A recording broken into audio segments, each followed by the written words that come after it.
According to former UK Prime Minister Liz Truss, a global network of unelected elites drives the policies of Western governments from behind the scenes, from open borders to net zero.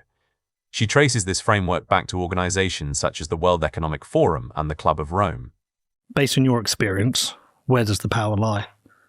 It lies in the blob.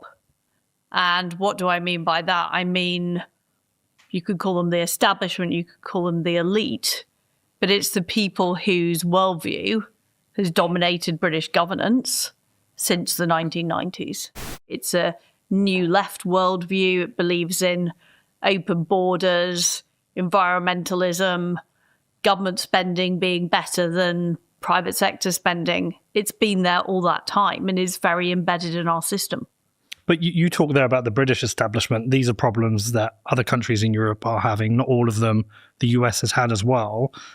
Is there a global blob? Yeah, there is. And look at the policies of Joe Biden or Kamala Harris or Mandami, or look at the policies of Macron or, Merz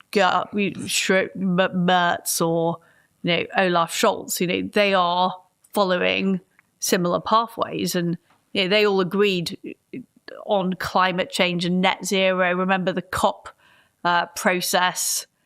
That was all baked in. So that was a worldview that has dominated, I would say, Western elites for 30 years. And where is that coming from, though? Is that coming from institutions, or do you think that is coming from the asset managers, the money men?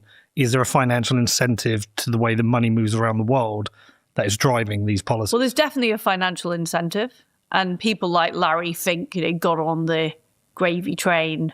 Lots of the World Economic Forum grouping backed those policies. But I think they were the followers.